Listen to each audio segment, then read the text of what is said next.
Hello, everyone. Welcome to our famous episode of The Courtroom. I know it's been a while, ladies and gentlemen. I'm pretty sure the last person that won was obviously me because I'm always a winner at heart.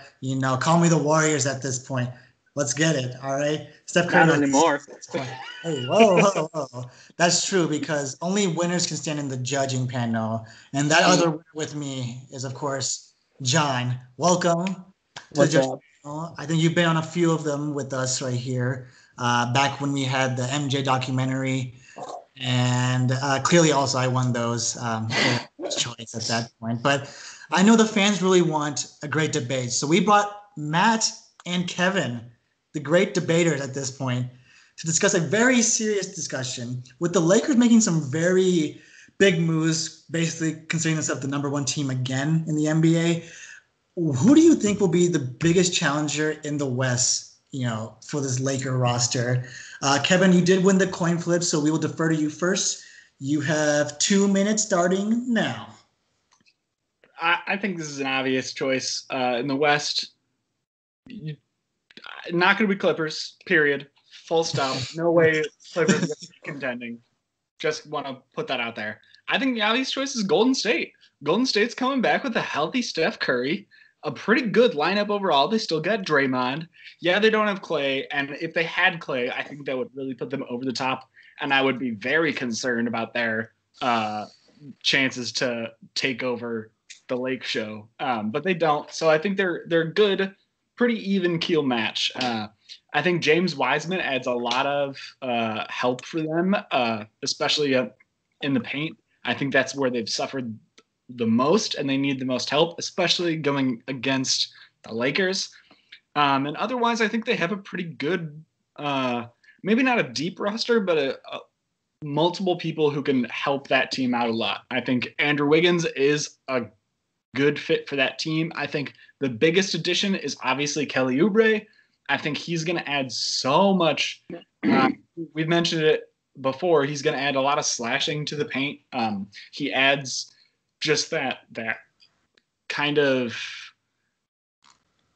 like mystery factor of like he can score from right in the paint. He can score from mid range. He can shoot the three if he wants. Like he can do a lot of different scoring.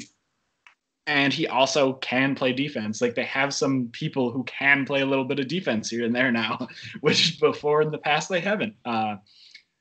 Especially this last year, it was just an embarrassing team. But now that they have some healthy players back, I think that they're going to be the threat to the Lakers, especially in the West. I think the rest of the teams in the West the Lakers can run over them easily, and they have before. All right. Matt, we'll go with you now. You know what? I'm going to have to go with the underdogs, the eternal underdogs, I like to say, with the Denver Nuggets. I think they have constantly been under the radar for many, many a year. I think last year is the time when we all kind of were like, wow, like they're actually pretty fucking good. I feel like they really do deserve the spot that they are constantly given. And, they may have gotten pretty destroyed by the Lakers, but they're the fucking Lakers with LeBron James and Anthony Davis. What else are you going to do? Now, there are some big points I would like to say. First off, there is Nikola Jokic, who got much healthier and looked fantastic in the playoffs, in my opinion. I think there is a lot about his game that was very questionable when he lost all of that weight. And it seemed to just work out just fine for him. The second name is Jamal Murray. Jamal Murray, he blew the fuck up, ladies and gentlemen. He was on fire in the playoffs last year.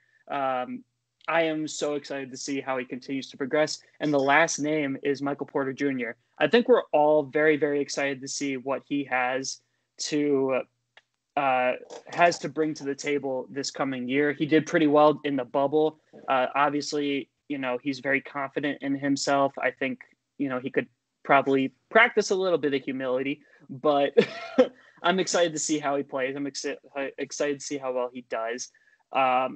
And then the biggest thing for me is who the fuck is going to guard Anthony Davis? Draymond Green, I think he's done. I'm kind of tired of him. I'm over Draymond Green. I think honestly, Jokic might be. He's not the answer because it's going to be next to impossible to guard Anthony Davis. I fully admit that. But I think Jokic is probably the best name for that potential to not stop Anthony Davis, but make it a little bit more difficult for him. I like the Nuggets. I like their strong underdog feeling, and I will continue to push them forward. All right. Solid points, gentlemen. Very surprised no one picked the Clippers. I think we just immediately lost all hope. This team went from a Hey, I love Kawhi. I love Kawhi Leonard, but man, did that team eat shit. So how it'll work next is that John and I will each ask a question. I think one question will be solid for each person. John, who do you like to start with? And we'll give each person a 1 minute rebuttal against that. Let me, I guess, really quick. I don't know why neither of you thought to pander to me as a judge and select the clear contender of the Dallas Mavericks. I was waiting for Neither that. here nor there. I was honestly tempted. I have their team up in my browser, and I was this close to picking them. Okay. So I guess my big question is that both of these teams have lost key contributors, right? So the Nuggets lost Jeremy Grant, who was essentially their entire wing defense through the entire playoffs. And the Warriors lost Klay Thompson, who is the second greatest shooter of all time and a great wing defender. How are they going to make up for this? How do they adjust for these losses? What makes them both of these teams? And you can answer respectively for yours each. But like, how exactly are they going to make up for those losses that essentially like buoyed them in the playoffs for all those years that they were there? What are they going to do? How do they fill that gap? Exactly. Kevin, we'll start with you. You have 1 minute to defend yourself. Ready and go. I think the loss of Klay Thompson is tough. And again, like I had mentioned, I think if they had Klay Thompson, I would not have any hesitation in picking Golden State at all. I have a little hesitation because they don't have Klay Thompson. But again, I think they made a lot of good moves. I think Wiseman's a good pickup. And I think the biggest offensive addition they've made is that pickup of Kelly Oubre. I think he's going to add a lot of offense in different areas that Klay Thompson wouldn't have. Like we said, he's a great slasher. He can get that mid-range shot. And Klay Thompson was always that catch-and-shoot three guy, which is great. But I think Oubre adds another dimension to that entirely. And I think that is where we're going to see the Golden State team. I don't know if they're going to improve without Klay Thompson, but they're going to be a different team that other teams won't expect as much with that extra dimension of offense. And time. All right. Very nice, sir. Very nice, sir. Matt, why don't you go ahead with us? So looking at the stats of the Nuggets, definitely losing that high tier bench player is an unfortunate loss. He had the most in blocks average with 0.8. However, I don't think necessarily the loss of Jeremy Grant from the Nuggets team is necessarily going to be the worst thing to happen. I do agree that it is going to damage them in one way or another. I don't think it's enough to necessarily put me as like extremely worried for their future. I think Nikola Jokic, I think Jamal Murray, especially Jamal Murray, who blew up so much last in the bubble. And I do think that Michael Porter Jr. Getting more starter minutes and whatnot is going to be a significant change for the Nuggets. And I think it's going to benefit them greatly. Very, very interesting and solid points, sir. My question for both of you going along this rosters are the balance between experience and youth. The thing is what we see with the Lakers, how experienced this roster is built, just in terms of people that have been in the playoffs long term, or just people who've won titles at this point. We have LeBron James, AD. Hell, we can even say Caruso at this point. The guy's been playing in big games. Uh, even for John's point, Kyle Kuzma's got a title. All right, the guy's got a title at this point. It was given. It was given. But in terms of this experience, how do you think your guys' teams will combat against this imbalance of your benches in terms of the youth you guys have on your team? Matt, we'll start with you this time. Hey man, look, if my youngest player, one of my youngest players, Nikola Jokic, is 24, 25 years old, I'm not worried. I'm not stressing out too much. Obviously, he has a lot of playoff experience for the past couple of years. I think they're starting to finally get into a rhythm where people are starting to pay attention to them more. I think they've really put a name for themselves. Again, I know I'm beating this point to death, but Michael Porter Jr., I am honestly really excited for what he has to bring to this team. That injury that he had, really, I honestly think that that's what set them back a decent amount. I think the struggles that Gary Harris had, Paul Millsap getting pretty up there in age, he hasn't really been able to produce that well. And Jamal Murray has been extremely unstable the past couple of years. I think this recent playoffs have been the most eye-opening for what he could do. And so lack of experience, I don't think they have the lack of experience. Yes, they have the lack of titles, but they've been to the playoffs enough. I'm not too concerned about it. Okay, fair enough. Strong Denver team. I see you there. Alrighty, Mr. Klay Thompson right here. Let's get at it, all right? Let's go.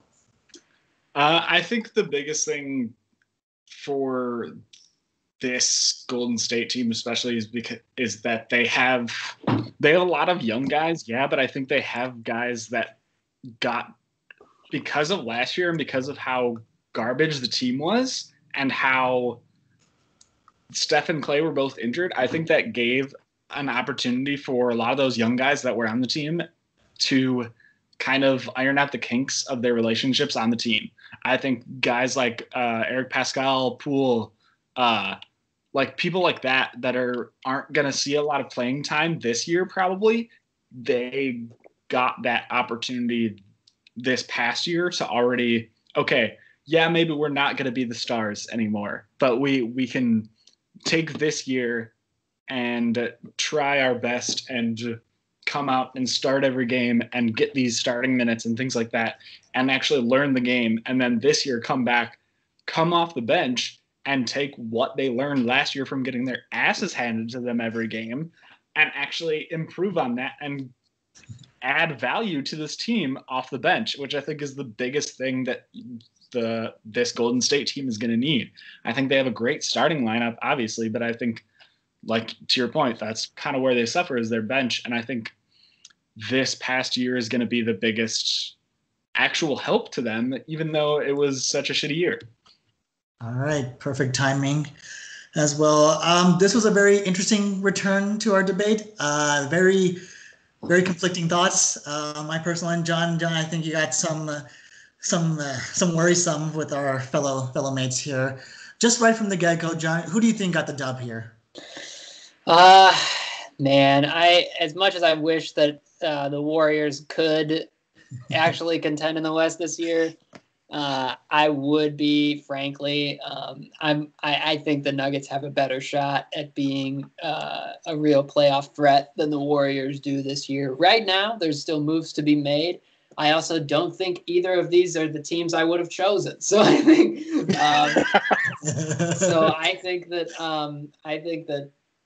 I think I'd pick the Nuggets right off the bat, Matt.